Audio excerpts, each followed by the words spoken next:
FORA.tv. The world is thinking. You clearly feel that drastic answers are needed here, whether it's economic or political. And in your book, you raise the question of whether indeed the political system we have in the West is actually capable of responding in the way that we need it to. I've got a question from the audience here.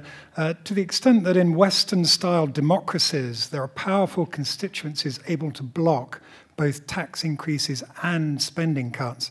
And you are in California here, by the way, so we know what that means. Do you think that a switch towards Singapore-style governance might be beneficial? To what extent do you think democracy is the problem rather than the solution? That's a good question, because I do hear this quite often. And let me just be clear, I'm not an authoritarian or a closet authoritarian, as somebody said to me the other day. I do believe in democracy. I do think that we all should aspire to have free and fair elections. However, I do think the frequency or the hyper-politicization of the United States as it is today is actually really an Achilles heel to proper policy making.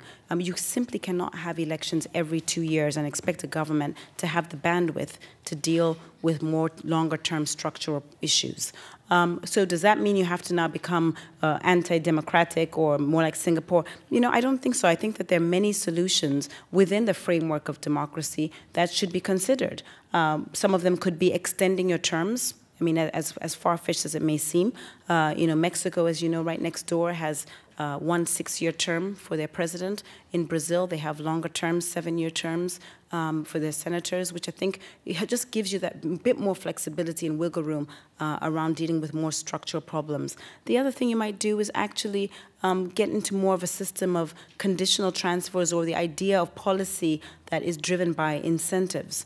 I think there's the incentives that policymakers are driven by, and by the way, they're very rational. The politicians in America are very rational.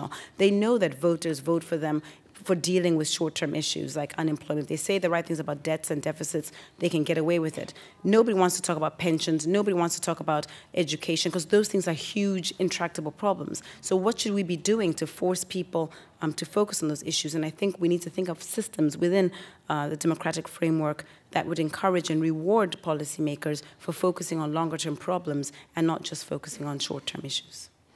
I can see why you're accused sometimes of being an authoritarian. Just reading from your book here, a strong case can be made for the streamlined decision-making of the Chinese. But streamlined decision-making is not authoritarianism. Right. I think that you can have serious policymakers that focus on, why should it necessarily be synonymous? No. It's not at all.